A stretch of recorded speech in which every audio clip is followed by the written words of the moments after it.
Insya Allah kita akan membahas untuk dua ayat pertama dulu, ayat 183 dan ayat 184. Ya.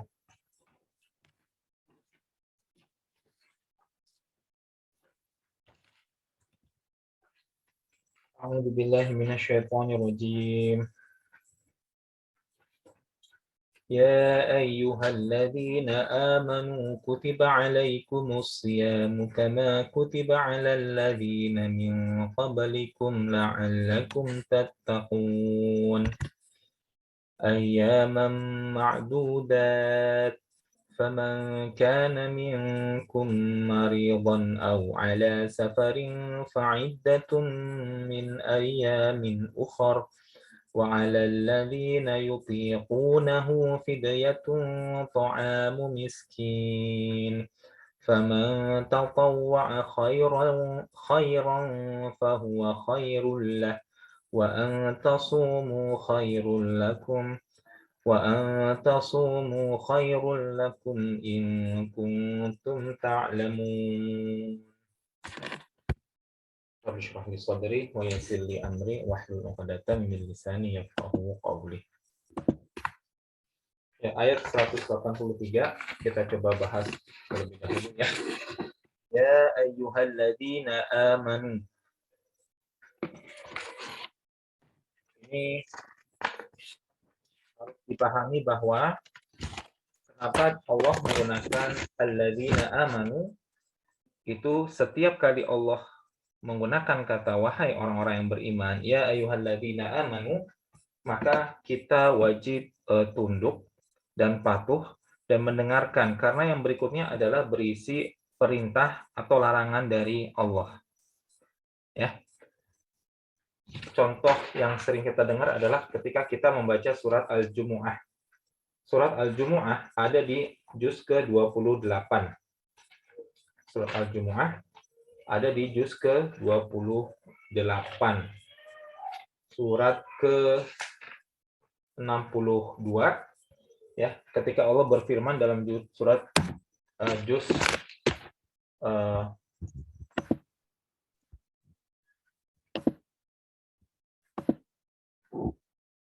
ya, ketika Allah berfirman di surat Al-Jumu'ah juz juz ke-28 ayat 9, ya ayyuhalladzina amanu idza nudiya lis-shalati min yaumil jumu'ati fas'au ila dzikrillahi wa dzarul bai'. Wahai orang-orang yang beriman, apabila telah diseru untuk salat pada hari Jumat, maka segeralah kamu untuk mengingat Allah dan tinggalkanlah jual beli. Gitu ya. Itu contoh penggunaan ya ayyuhalladzina amanu di ayat yang lain. Jadi Allah ketika menggunakan kata ya ayyuhalladzina amanu, ini selalu ditujukan kepada orang mukmin ya, yang berikutnya adalah berisi perintah atau larangan dari Allah Azza wa Jalla, begitu ya. Kemudian ya ayyuhalladzina amanu kutiba alaikumus syamu. Ya. Kutiba ini kalau secara letterlock bahasa bagi ibu-ibu yang sudah mempelajari bahasa Arab, kataba itu berarti artinya dia menulis. Kalau kutiba itu adalah fi'il majhul, atau kalau dalam bentuk bahasa Indonesia berarti bentuk pasif, telah dituliskan. Ya. Atau kalau terjemahan yang biasa kita baca telah diwajibkan. Ya. Tapi kalau dalam bahasa aslinya telah dituliskan gitu ya, atau telah ditakdirkan untuk kamu gitu ya. Jadi telah diwajibkan. Ya, telah diwajibkan. Kutiba di sini dalam bentuk dia fi'il majhul ya, diwajibkan ya, atau dituliskan ya. Siapa yang mewajibkan? Allah Azza wa Jalla yang mewajibkan ke atas manusia. Begitu ya. Dan di sini Allah tidak terus terang menggunakan namanya. Ya, jadi ini adalah salah satu bentuk adab ya. Dalam bentuk adab kepada Allah, tatkala Allah yang kita bisa ambil pelajaran nantinya, ketika Allah menuliskan perintah dan larangan, itu biasanya tidak serta-merta Allah menuliskan namanya di depannya begitu. Jadi tidak digunakan kata ya ayyuhalladzina amanu, ya ayyuhalladzina amanullah, ya ayyuhalladzina amanu kataballahu alaikum. Allah tidak berfirman wahai orang-orang yang beriman, Allah telah mewajibkan kamu berpuasa, tidak. Tetapi Allah berfirman telah diwajibkan atas kalian berpuasa. Gitu ya. Jadi salah satu bentuk adab ya dan bentuk ketinggian balaghah adalah ketika Allah mewajibkan sesuatu, maka itu menjadi beban bagi kita, kemudian nama Allah itu dihapus begitu. Ya, nama Allah dihapus walaupun kita tahu bahwa ini yang menyuruh adalah Allah gitu. Nah, mungkin agak mirip dengan kalau misalkan kita dipanggil ke guru BK misalnya. Kita dalam bentuk adab kepada yang lebih senior, ya misalnya murid, ketua kelas memanggil temannya untuk dipanggil ke guru BK, biasanya dituliskan seperti ini. Fulan, wahai Fulan, kamu diwajibkan ke ruangan guru BK gitu misalkan. Ya tidak dibuat menjadi Pak siapa gitu, Pak Fulan yang merupakan guru BK memanggil kamu, tidak. Tetapi dalam bentuk ketinggian adab, ketinggian balaghah digunakan bentuk pasif. Di sini juga sama digunakan ya ayyuhalladzina amanu kutiba, ya telah diwajibkan alaikumusyamu, atas kamu berpuasa gitu ya.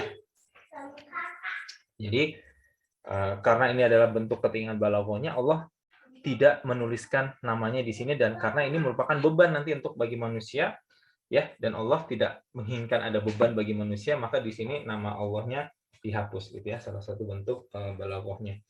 Ya, bagi ibu-ibu yang penasaran, ini saya ambil faidah dari Ustadz, dua orang ya, satu Ustadz Abdul Wahai, yang satu lagi Ustadz Fida Munadir ya, salah satu pengajar di SPDI Indonesia sini. Kemudian kita lanjut alaikumusyamu. Nah, di sini juga salah satu wujud balaghahnya tidak dibuat menjadi kutibas syamu alaikum, tetapi kutiba alaikumusyamu. Kalau dalam bahasa Indonesia berarti telah diwajibkan ke atas kamu berpuasa ya, padahal biasanya yang lebih sesuai dengan EYD dalam standar bahasa Indonesia ya, bukan dalam standar bahasa Arab, itu adalah telah diwajibkan puasa kepada kalian. Ya, tetapi di sini Allah membalik ya, digunakan alaikum dulu. Kutiba telah diwajibkan alaikum kepada kalian. Ya, kepada kalian as-syamu berpuasa. Ya, jadi di sini merupakan penekanan kepada orang-orang yang beriman. Gitu ya, merupakan penekanan terhadap orang-orang yang beriman, bahwa mereka yang diutamakan ya. Kutiba alaikumusyamu kama kutiba, sebagaimana telah diwajibkan ya. Perhatikan di sini dia wujudnya adalah bentuk fi'il madhi, berarti dulu pun diwajibkan pada saat itu ya, pada saat itu Rasulullah sudah diwajibkan ya. Kemudian ini juga telah diwajibkan kutiba alal ladzina min qablikum, kepada orang-orang sebelum kalian gitu ya, la'allakum tattaqun, supaya kalian bertakwa gitu ya. Jadi di sini hukumnya puasa di bulan Ramadan yang diterangkan di ayat berikutnya, kapan puasa itu wajib adalah pada bulan Ramadan gitu ya. Orang muslim ya pada bulan Ramadan wajib melakukan puasa. Orang yang tidak melakukan puasa Ramadan tanpa udzur syar'i ya, maka ulama berbeda pendapat, tetapi merupakan dua pendapat yang kita harusnya menjauhi keduanya. Ya, itu sebagaimana orang yang meninggalkan sholat. Ada ulama yang berpendapat bahwa mereka keluar dari agama Islam, ada yang berpendapat bahwa mereka melakukan dosa besar. Ya, dan keduanya tidak bagus, keduanya buruk ya. Dosa besar buruk, apalagi dianggap keluar dari Islam. Ya, dan memang kalau tidak ada orang-orang yang para ulama yang berpendapat bahwa orang-orang yang tidak melakukan rukun Islam seperti contoh puasa tanpa ada udzur syar'i pada puasa ini ya. Kalau sholat beda. Kalau sholat itu hampir-hampir tidak ada udzur syar'inya. Tapi kalau untuk puasa ada beberapa nanti yang bisa dikenakan udzur syar'i bagi mereka yang tidak berpuasa. Kalau tidak ada udzur syar'i, ya biasanya para ulama itu berpendapat kalau mereka malas maka dianggap dosa besar. Kalau mereka malas. Masalahnya adalah dan kalau mereka menganggap puasa ini tidak wajib atas mereka, maka itu dianggap keluar dari Islam. Biasanya begitu ya. Jadi para ulama melakukan perincian orang-orang yang tidak melakukan rukun Islam, jika mereka memang malas, maka dianggap melakukan dosa besar. Tapi jika mereka tidak melakukan amalan tersebut karena menganggap amalan tersebut tidak wajib atau dia tidak perlu melakukan amalan tersebut, maka itulah orang-orang yang dianggap sebagai keluar dari agama Islam. Masalahnya adalah orang-orang yang malas itu sebenarnya yang kita sering temui adalah mereka ini tidak menganggap itu wajib, gitu ya Bu ya. Secara realita orang-orang yang tidak melakukan sholat misalnya tanpa alasan apa-apa. Kalau sholat tidak ada alasan sebenarnya. Orang-orang yang malas melakukan sholat, kenapa mereka malas? Mereka malas karena mereka menganggap sholat itu tidak perlu, sholat itu tidak wajib. Coba Ibu ngomong sama orang-orang yang malas ya melakukan sholat. Kenapa mereka malas? Karena mereka menganggap sholat itu tidak penting, tidak wajib. Jadi pada realitanya, dan ini yang dikuatkan oleh Syekh Utsaimin, kalau untuk kasus sholat, ya wallahu alam saya tidak tahu untuk kasus puasa, orang-orang yang meninggalkan rukun Islam, itu pada hakikatnya mereka sudah keluar dari agama Islam gitu ya. Orang yang terus-terusan ya, ini maksud saya orang-orang yang terus-terusan. Jadi kalau misalnya puasa ini bolong-bolong gitu ya, hari ini puasa, besoknya nggak kuat ya, kemudian besoknya lagi puasa. Nah itu belum bisa dikatakan dia keluar dari Islam. Tapi kalau dia benar-benar tidak berpuasa, maka apapun alasannya itu dianggap dia keluar dari agama Islam. Tapi kalau kita melihat orang yang tidak berpuasa, maka yang langkah pertama jangan kita langsung vonis dulu. Kita coba dakwah dulu. Kita coba dakwahi dulu. Ya, kalau untuk diri kita sendiri kita harus tegas, tapi kepada orang lain kita coba untuk memberikan uzur, tetapi kita harus berdakwah.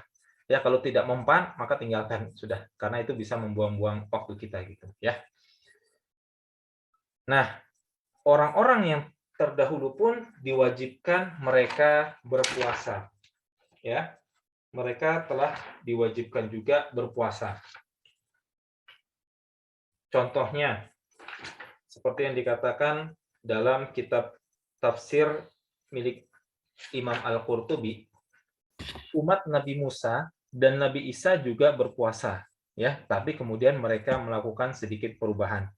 Ya, para pendeta mereka menambah 10 hari puasanya sehingga sebagian dari mereka ada yang sakit. Maka kemudian dia bernadar, seandainya Allah menyembuhkan penyakitnya, maka mereka akan menambah puasa mereka 10 hari lagi, lalu mereka mengerjakannya. Sehingga orang-orang Nasrani mengerjakan puasanya selama 50 hari, maka mereka merasakan kesulitan terlebih di saat musim panas. Maka kemudian mereka memindahkan puasanya di musim dingin. Ya. Jadi orang-orang sebelum kita itu suka menambah-nambah amalan yang tidak perlu gitu ya, sehingga mereka memberatkan mereka sendiri. Ya. Nah, tapi ini membuktikan bahwa orang-orang sebelum kita pun berpuasa, walaupun bisa jadi caranya tidak selalu sama, ya. Bisa jadi mereka memiliki cara puasa tersendiri, ya, sesuai dengan syariat mereka. Nabi Daud misalnya, beliau berpuasa selang-seling, ada 1 hari puasa, kemudian tidak puasa, kemudian puasa, yang diriwayatkan oleh Abdullah bin Amr bin As, gitu ya. Nabi Daud beliau puasa selang-seling, ya. Jadi orang-orang sebelum kita pun puasa. Alasannya apa orang diwajibkan puasa? Di ayat ini telah dijelaskan tujuannya bahwa la'allakum tattaqun, supaya kalian bertakwa, ya. Dan dijelaskan oleh Imam As-Sa'di, ya, ibadah puasa adalah sebab terbesar munculnya ketakwaan dalam diri seseorang hamba, karena di dalamnya ada pelaksanaan perintah Allah Subhanahu wa taala dan menjauhi larangannya. Di antara hal-hal yang mengandung ketakwaan adalah bahwasannya orang yang berpuasa tentunya dia akan meninggalkan sesuatu yang diharamkan baginya, yakni apa? Makan, minum, dan berhubungan suami istri, yang semua hal tersebut tentunya sesuai dengan keinginan nafsu, ya. Tetapi dia tinggalkan semata-mata untuk beribadah kepada Allah dan dia meyakini bahwa hal tersebut dapat membatalkan puasanya. Gitu ya. Itu yang pertama. Jadi orang yang berpuasa bisa mencegah dirinya dari melakukan perbuatan yang haram, ya. Perbuatan yang halal, apalagi untuk perbuatan yang haram, gitu ya. Lalu kemudian ibadah puasa pun ya biasanya menurunkan ini kita ya, menurunkan kekuatan kita, menurunkan syahwat kita, syahwat apapun, baik makan, minum, kemudian hal-hal yang mendekatkan kepada hal-hal yang keharam, gitu ya. Maka ketika kita berpuasa itu menyempitkan jalur syaitan untuk menggoda manusia, begitu ya. Kalau kita puasa biasanya kita lebih lemas kan ya, lebih lemas, lebih lemah begitu biasanya, ya, sehingga kekuatan syaitan pun berkurang gitu ya. Sesuai dengan hadis Rasulullah SAW, hadis riwayat Bukhari, as-siyamu junnatun yatruka ayu ahadukum ta'amahu wa syarabahu wa syahwatahu min ajli. Puasa adalah tameng, kalian meninggalkan makan dan minum serta syahwatnya karena Allah. Karena aku yang maksudnya, tapi karena Allah. Ya, dan kemudian dalam hadis lain ada disebutkan bahwa barang siapa man istata'al ba'ata falyatazawwaju. Ya, barang siapa yang mempunyai kemampuan, maka menikahlah. Wa man lam yastati'u fa'alaihi bisawmi fa innahu lahu wajaa. Maka barang siapa yang tidak mampu, maka hendaklah dia berpuasa karena puasa itu adalah tameng, ya, yang bisa mencegah diri dari hawa nafsu, gitu ya. Jadi orang-orang yang tidak mampu untuk menikah, ya, itu dianjurkan untuk berpuasa, gitu ya. Kenapa? Karena menurunkan syahwat, ya. Barang siapa yang memiliki kemampuan atau biaya, kemampuan finansial untuk menikah, maka menikah. Kalau tidak, maka puasa. Kenapa? Karena puasa bisa mencegah diri dari hawa nafsu, begitu, ya. Oke, jadi di sini sudah jelas bahwa ini ayat 183 ini isinya tentang anjuran kewajiban kepada orang-orang yang beriman untuk berpuasa, ya, sehingga orang-orang yang beriman konsekuensinya dia harus berpuasa, ya, harus berpuasa minimal puasa Ramadan, ya, minimal puasa Ramadan itu wajib.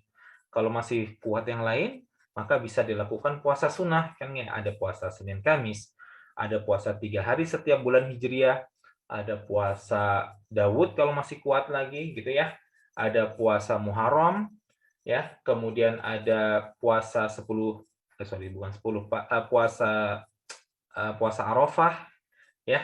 Jadi bisa memperbanyak puasa sunnah, ataupun bisa melakukan puasa sunnah mutlak, puasa aja, ya, puasa aja, lagi pengen puasa, ya. Rasulullah pada saat suatu hari beliau ingin mencari makan ke rumah salah satu istrinya, tapi kemudian ternyata di rumah tersebut tidak ada makanan, maka Rasulullah kemudian, ya sudah, hari ini saya puasa.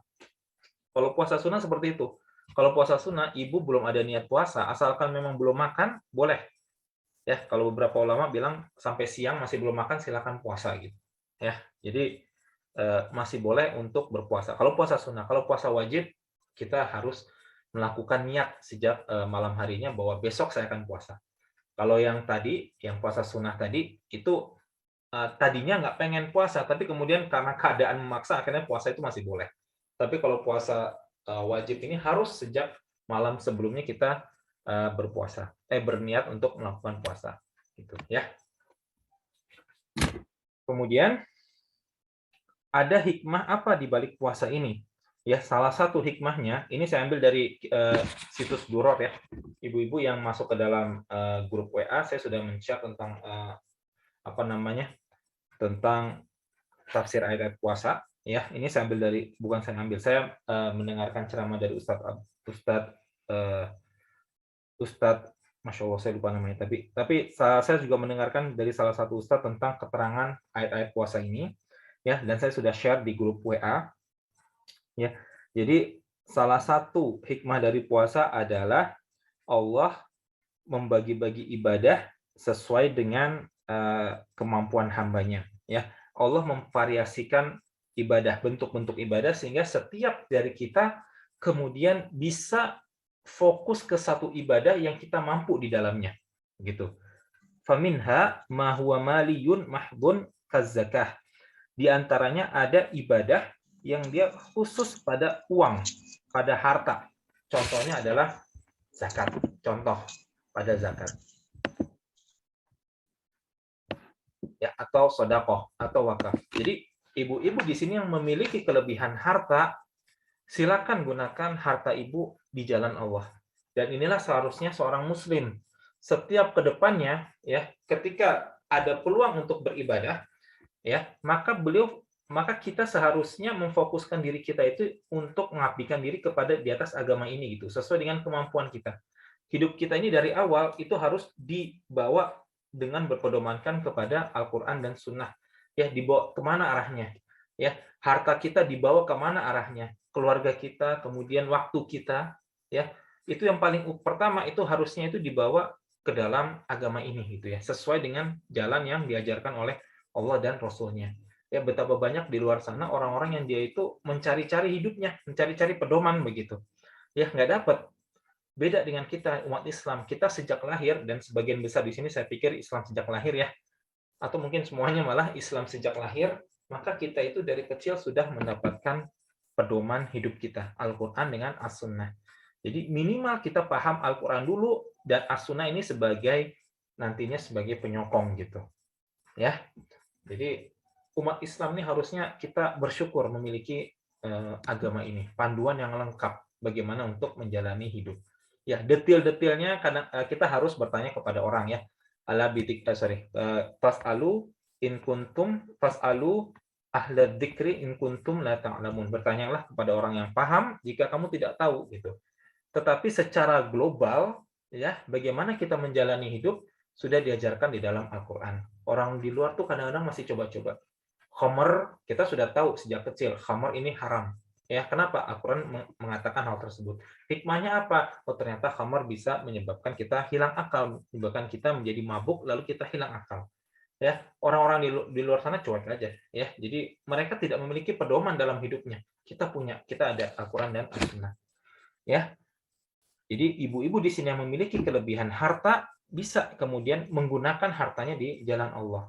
Ya, dan Allah menyediakan sarana dalam tanda kutip ya, menyediakan jalan bagaimana supaya ibu-ibu bisa menggunakan hartanya di jalan Allah, menggunakan misalnya untuk zakat ya. Zakat mal wajib ya Bu ya, bagi ibu-ibu di sini jangan lupa coba dihitung zakat malnya, itu wajib, itu pembahasan tersendiri.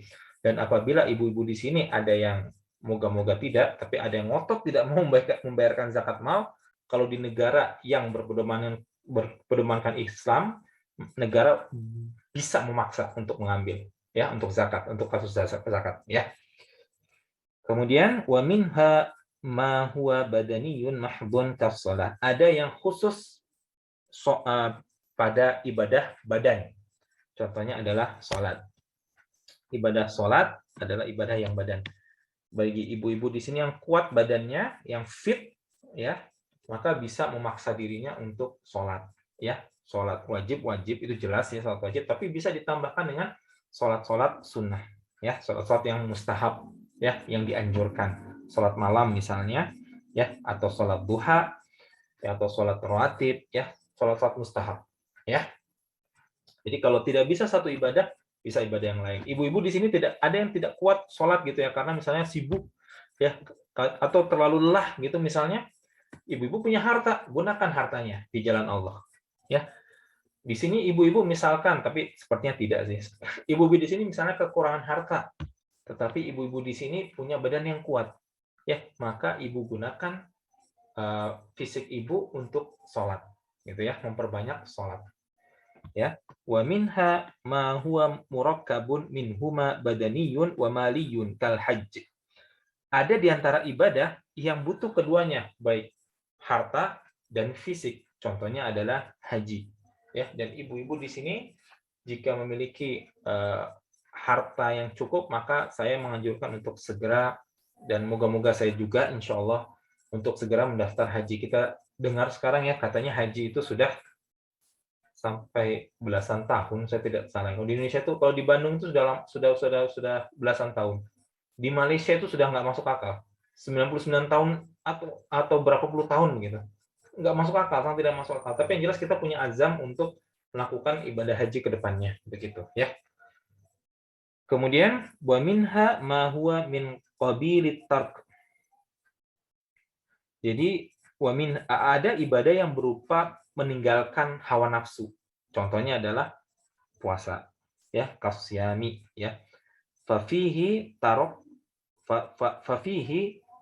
tarokul akli wasyurbi wa ghairihima, ya. Pada puasa, ya, kita meninggalkan makan dan minum wa ghairihima, dan dari keduanya, begitu ya. Jadi kita tidak boleh makan, minum, ya, ditambahkan juga satu lagi untuk berhubungan suami istri gitu ya selama berpuasa. Gitu ya. Wa dzalika liyatimma ikhtibarul mukallaf. Jadi ini adalah bentuk penyempurnaan, ya, penyempurnaan beban ibadah kepada orang-orang yang mukallaf atau yang diberikan kewajiban syariat agama. Gitu ya, Ibu-ibu. Jadi puasa di sini adalah salah satu bentuk syariat, ya, kewajiban dalam rukun Islam, ya, yang berupa kita meninggalkan sesuatu, ya. Yang fisiknya kuat, maka kita diwajibkan untuk berpuasa, ya. Ini Al-Baqarah untuk ayat 183. Ya, moga-moga Ibu bisa memahami maksud ayat tersebut. Ya, insya Allah kita masuk ke ayat berikutnya. Ayyaman ma'dudatin. Nah, di sini Allah mengatakan yaitu dalam beberapa hari tertentu. Ini sebenarnya lanjutan dari sebelumnya langsung ya. Jadi diwajibkan kamu berpuasa beberapa hari tertentu. Jadi tidak selamanya. Tidak selamanya. Wajibnya puasa hanya selama batas bulan Ramadan. Atau jika kita misalkan nanti di sini ya sakit atau dalam perjalanan, maka kita mengganti sebanyak hari yang ditanggalkan, gitu ya. Faman kana minkum maridhon, ya, jika di antara kamu ada yang sakit, faman kana maridhon au ala safarin, ya, atau di atas perjalanan, gitu ya. Perhatikan di sini Allah tidak menggunakan kata au musafirun, tetapi Allah menggunakan au ala safarin, atau dalam perjalanan. Jadi kenapa seperti itu? Kenapa Allah menggunakan kata atau di dalam perjalanan? Orang yang musafir, orang yang berjalan beberapa hari, itu dia bisa memilih, boleh berbuka atau boleh berpuasa. Dan tidak harus, misalkan gini, ibu-ibu di sini perjalanan pulang kampung 3 hari misalnya.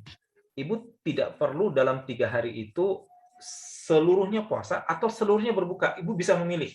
Ya, kapan di atas perjalanan itu ibu merasa tidak kuat gitu ya, maka boleh berbuka. Tetapi nanti harus diganti gitu ya, harus diganti. Ya. Jadi kalau kita sakit, maridhon, atau dalam perjalanan au ala safarin, ya, boleh kita berbuka. Fa'iddatun min ayyamin ukhar. Maka nanti harus diganti sebanyak hari yang ditinggalkan pada hari-hari lain, gitu ya. Dan di sini patokannya adalah hari. Ya, ini harus dipahami juga. Patokannya adalah hari-hari yang ditinggalkan. Maksudnya begini, ibu-ibu di sini kita tinggalnya di Indonesia ya. Kita tinggal di sini di Indonesia. Cuma bagi ibu-ibu yang pernah tinggal di negeri 4 musim, ibu-ibu di sini mungkin ada yang pernah tinggal di negeri 4 musim, termasuk saya dulu, tapi saya dulu tidak puasa waktu saya tinggal di negara 4 musim gitu ya. Ibu saya waktu itu berpuasa 18 jam. Puasa 18 jam. Ya. Nah, kalau suatu ketika dalam puasa yang harinya panjang itu kita sakit misalnya, atau kita dalam perjalanan, di hari itu kita tidak berpuasa, maka kita boleh menggantinya di hari lain, misalnya di musim dingin gitu ya. Mungkin hari siangnya lebih pendek 10 jam. Tetapi itu tetap dihitung sebagai telah sempurna penggantiannya terhadap hari sebelumnya. Paham ya Bu ya? Karena yang dihitungnya adalah hari, bukan jam. Bukan waktu, bukan lamanya gitu ya, tapi harinya. Ya, jadi Ibu misalkan puasa di Indonesia misalkan 14 jam, kuranglah 13-14 jam. Kemudian suatu saat Ibu sakit atau dalam perjalanan. Maka Ibu suatu saat Ibu tinggal misalnya di Amerika misalnya. Di situ di musim dingin ibu ingin berpuasa. Boleh berpuasa di situ, boleh, dan itu walaupun puasanya lebih singkat karena hari siangnya lebih pendek, itu sudah cukup untuk menggantikan hari yang ibu telah tinggalkan gitu. Paham ya? Wa 'alal ladzina yutiqunahu oh ya, satu lagi ayyam ma'dudat. Allah menekankan di sini ayyam ma'dudat ya. Salah satu bentuk mubalaghahnya adalah berarti Allah menekankan ini puasa ini tidak berat karena dia hanya dalam beberapa hari tertentu ya, tidak selamanya. Tadi sudah saya jelaskan. Kita lanjut ya. Wa 'alal ladzina yutiqunahu fidyatun ta'amu miskin. Dan wajib bagi orang-orang yang berat menjalankannya ya, jika mereka tidak berpuasa, untuk membayar fidyah, yaitu memberi makan seorang miskin. Gitu ya. Jadi bagi yang tidak mampu ya, bagi yang tidak mampu maka dia harus membayar fidyah ya sebanyak setiap hari yang dia tinggalkan gitu. Nah, ini saya agak terus terang agak bingung juga berapa besar biaya fidyah yang wajib dikeluarkan. Kalau patokannya pada kitab tafsir yang saya baca adalah dia menggantinya sebanyak 1 mud. Ya, ibu-ibu kalau yang membaca tafsir web digantinya sebanyak 1 mud. Maaf, saya start video sebentar ya. 1 mud itu segini. Ya, 2 tangan, telapak tangan ditangkupkan begini. Ini namanya 1 mud. Ya. Jadi diganti dengan apa? Gandum misalnya atau kurma sebanyak 1 mud. Cuma kalau saya melihat di Basnas ya, di Basnas Badan Amil Zakat Nasional, karena konteksnya di sini adalah setiap hari kita yang tidak berpuasa ketika kita membayar fidyah, maka oleh Basnas itu kita dianggap makan 3 hari sekali. Paham ya? Kemudian oleh Basnas, kalau Basnas DKI, terakhir saya baca itu 45.000. Jadi setiap ibu tidak berpuasa 1 hari karena tidak kuat, membayar fidyah 45.000. Dianggap 3 kali makan, sekali makannya 15.000 begitu. Ya. Kalau saya baca tafsir di sini ya kita hanya sekedar memberi makan saja ya. Sekedar memberi makan, cuman kalau oleh Basnas ya mungkin karena Basnas ini bukannya ingin suuzon ya, tapi Basnas ini kan yang mengumpulkan zakat, infak, sedekah gitu ya, sehingga dibuat tafsiran supaya benar-benar kita ini makan seharinya itu berapa kali begitu. 3 kali kemudian dianggap 45.000 gitulah untuk membayar fidyah. Ya. Nah, di sini harus dipahami Ibu kalau mau saya tidak ingin memperdebatkan apakah boleh uang atau tidak, tetapi kalau dalam konteks bahasanya nih ya, konteks bahasanya nih, faman tatawwa'a yutiqunahu fidyatun ta'amu miskin. Ya, wa 'alal ladzina yutiqunahu fidyatun ta'amu miskin. Wajib bagi orang-orang yang berat menjalankannya ya, jika mereka tidak berpuasa untuk membayar fidyah. Ya. Apa fidyahnya? Di sini jelas-jelas Allah menuliskan ta'amu miskinin. Memberi makan ya atau makan orang miskin.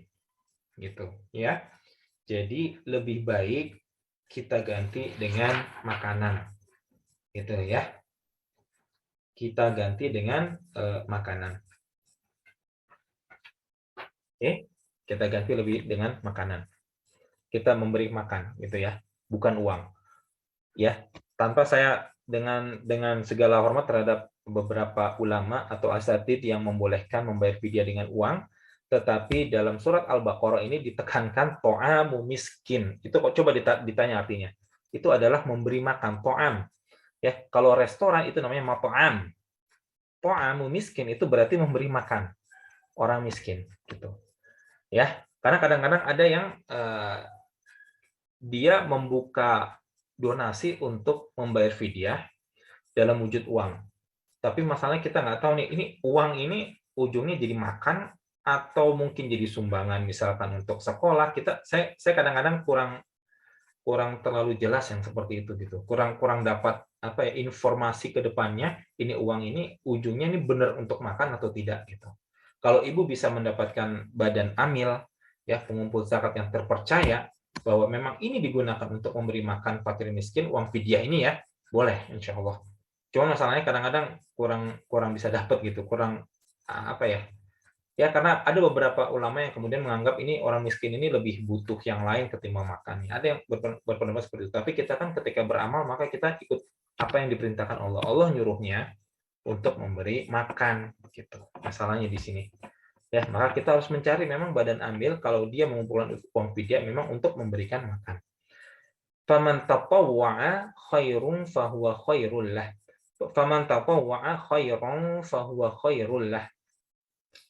Dan barang siapa yang kerelaan hati mengerjakan kebajikan, maka itulah yang lebih baik baginya. Nah, di sini maksudnya adalah memberi makan seorang miskin, ya itu sesuai dengan kewajibannya. Tetapi kalau dia melebihkan, misalnya yang dia beri makan 2 orang fakir miskin, itu lebih baik lagi, gitu. Ya, itu lebih baik lagi. Nah, makanya tadi ketika Basnas itu 45.000 menekankan karena 3 kali makan, itu pun saya pikir tidak salah gitu ya, tidak salah karena kita lebih baik mengeluarkan lebih gitu dalam bayaran fidyah ini ketimbang kita kurang dalam mengeluarkan begitu. Ya, karena ini di sini konteksnya adalah kalau dia rela untuk mengerjakan kebajikan dalam konteks fidyah adalah kita melebihkan bayaran fidyah kita begitu, maka itu lebih baik. Ya. Jadi kita pakai patokan Basnas saja bahwa bayaran fidyah itu 45.000 ya. Nah, ini saya lupa ini beberapa tahun lalu, tapi kalau ibu-ibu di sini intinya adalah ibu-ibu di sini kalau makannya 3 kali dan setiap makan 20.000 misalnya ya ibu keluarkan 60.000 lah gitu kira-kira ya. Bagi ibu-ibu yang tidak kuat untuk berpuasa. Tidak kuatnya di sini juga harus jelas tidak kuatnya apa? Ya. Kalau menurut Syekh Abu Bakar Jabil Al-Jazairi yang dimaksud orang-orang yang tidak kuat berpuasa, contohnya adalah wanita hamil dan menyusui. Ya, wanita hamil dan menyusui. Wanita hamil dan menyusui karena mereka takut terhadap kesehatan janin dan anaknya atau terhadap dirinya. Maka wajib baginya mengganti puasanya untuk memberi makan 1 orang fakir miskin. Gitu, ya. Jadi di sini jika tidak kuat lagi untuk berpuasa, ya, tapi ini harus dengan petunjuk dokter ya, dokter yang terpercaya ya. Jika memang puasanya membahayakan dirinya dan janin, maka boleh mengeluarkan fidyah. Atau kalau menurut Kementerian Agama di sini, itu juga boleh orang yang sangat tua ya, orang yang sangat tua. Atau kalau konteksnya adalah orang yang sakit, maka orang sakit yang tidak ada harapan sembuh baginya. Maka keluarganya wajib membantu mereka, membantu orang-orang yang sakit ini, ya keluarganya atau dia sendiri kalau memang ada uangnya untuk membayarkan fidyah, gitu. Ya, oke. Tapi gini, ayat ini ya sebenarnya asalnya orang-orang yang wajib berat menjalankannya itu asalnya ditujukan kepada orang-orang di Madinah yang mereka itu memang sangat berat sekali melakukan puasa tanpa ada alasan apakah dia sakit atau dalam perjalanan. Tadinya ya Bu ya, tadinya ayat ini yang dan wajib bagi orang-orang yang berat menjalankan, itu tadinya tidak dikhususkan kepada orang-orang sakit lama tadi yang sakit menahun kronis ataupun orang tua, tetapi orang umum saja di Madinah yang dia itu merasa berat, tidak kuat ya. Dia tidak dalam keadaan sakit, tidak dalam keadaan dalam perjalanan, dan tidak pula dalam keadaan menyusui atau hamil, memang berat saja.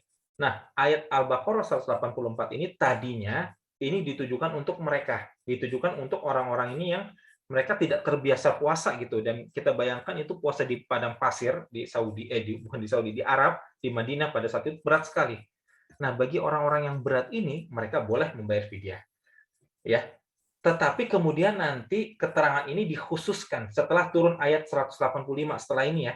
Itu dikhususkan bahwa orang-orang yang berat di sini adalah orang-orang yang memang itu ada udzur syar'i ya, ulama ya. Kemudian berpendapat bahwa ini adalah ayat ini tidak dihapus tetapi orang-orang yang berat di sini benar-benar orang-orang yang benar-benar tidak kuat dalam menjalankannya karena tadi misalkan karena hamil dan menyusui, lalu bisa juga kepada orang-orang tua ya, atau orang yang sakitnya itu tidak ada harapan sembuh gitu. Nah, bagi mereka itu mereka wajib membayar fidyah. Begitu ya. Semoga bisa dipahami. Yang berikutnya, wa antasumu khairul lakum. Nah, dan berpuasa itu lebih baik bagimu in kuntum ta'lamun, jika kamu mengetahui gitu. Ya. Jadi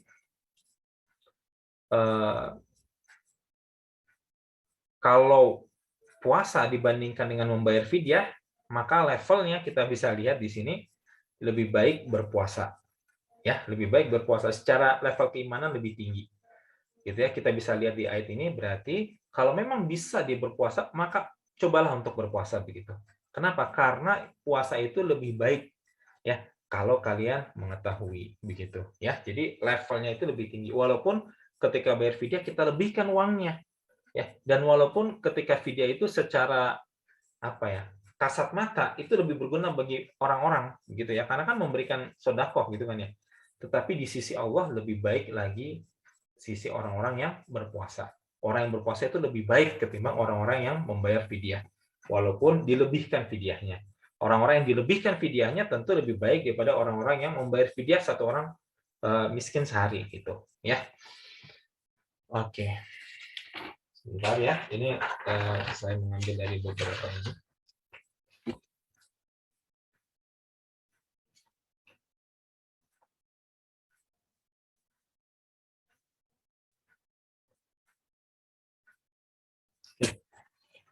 Ya, dan di sini karena ditekankan adalah seorang fakir miskin, dia seorang miskin, maka bayar fidyah ini kalau menurut situs duro.net itu tidak boleh kepada ahli pada mustahik yang lain ya kalau untuk kasus zakat. Jadi tidak boleh, kita kan kalau mustahik zakat itu boleh membayarkan itu ke Ibnu Sabil atau kepada budak yang hendak memerdekakan dirinya, atau kepada gharim, orang yang berhutang, ya, atau kepada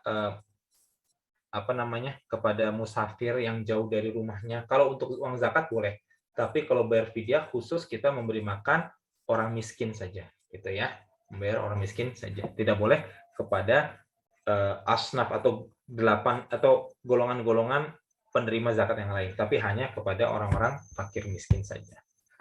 Oke. Oke, sebentar ya.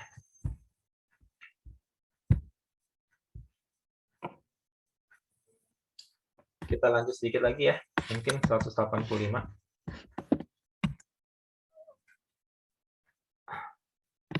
Syahrul Ramadan alladzi unzila fihi al-Qur'anu hudan lin-nasi wa bayyinatin minal huda wal furqan. Ya.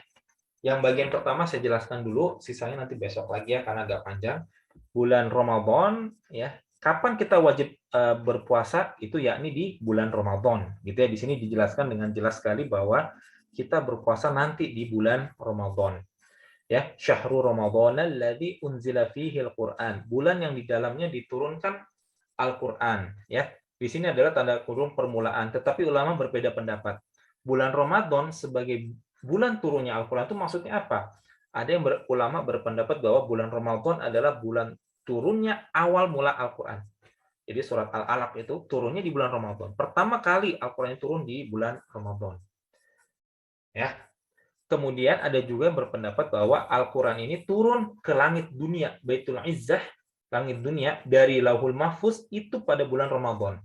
Ya, turun ke langit dunia, baru setelah itu diturunkan perlahan-lahan ke Rasulullah Shallallahu Alaihi Wasallam. Ya, tetapi kalau saya sendiri enggak saya sih, beberapa ustadz memegang pendapat permulaan Al-Quran ini lebih kuat sih sebenarnya ya. Awal mulanya itu dia yang saya pahami itu lebih kuat sisi pendalilannya gitu ya. Cuman mau berpendapat yang lain pun tidak ada masalah gitu ya. Intinya adalah Al-Quran adalah bulan di mana Al-Quran ini wajib kita agungkan. Al-Quran ya yang merupakan petunjuk bagi manusia gitu ya. Alladzina unzila fihil Qur'an hudal linnas, petunjuk bagi manusia ya. Al-Quran adalah petunjuk bagi manusia, wa bayyinati minal huda wal furqan, dan penjelasan-penjelasan mengenai petunjuk serta pembeda antara yang hak dengan yang batil. Al-Qur'an ini ya wajib ketika kita bulan Ramadan untuk mengagungkan Al-Qur'an. Wajib bagi kita ini untuk banyak-banyak tilawah Al-Qur'an. Bahkan ibu di sini kalau dalam satu kesempatan rajin baca tafsir, ibu-ibu di sini ketika sedang bulan Ramadan usahakan fokusnya itu ke tilawah Quran, membaca, memperbanyak bacaan Al-Quran. Termasuk ketika ibu-ibu di sini biasanya mungkin menghafalkan Al-Quran, ketika bulan Ramadan usahakan itu hafalannya di stop dulu ya. Kenapa? Kita fokus untuk tilawah Al-Quran, memperbanyak bacaan Al-Quran. Beberapa ulama zaman dahulu itu mereka sampai-sampai ada, kalau tidak salah Imam Syafi'i itu yang sehari itu bisa 2 kali khatam. Ada yang 3 hari khatam, 3 hari khatam gitu ya. Jadi ibu di sini coba usahakan kita berazam ketika bulan Ramadan ini ya, jangan selalu khatamnya cuma sekali terus, jangan. Usahakan minimal 2 kali, minimal 2 kali. Coba ya. Atau minimal seminggu sekali khatam Al-Qur'an gitu ya. Jadi kita memperbanyak tilawah Al-Qur'an. Ya. Karena ini adalah bulannya Al-Qur'an ya. Ramadan ini adalah bulannya puasa dan bulannya Al-Qur'an sebenarnya. Kalau bulan puasa jelas. Tetapi kita terkadang melupakan bahwa Al-Qur'an ini Ramadan ini adalah bulannya Al-Qur'an. Ya, jadi jangan ketika ngabuburit itu habis waktunya untuk mencari makanan buka begitu. Karena mendekati buka itu sebenarnya waktu yang sangat mustajab juga bagi kita untuk berdoa gitu. Ya. Jadi habiskan waktu kita itu untuk banyak-banyak membaca Al-Qur'an ketika bulan Ramadan ya. Usahakanlah. Jadi kalau yang biasanya di luar Ramadan kita khatamnya sebulan ya atau 2 bulan, maksimal 2 bulan ya.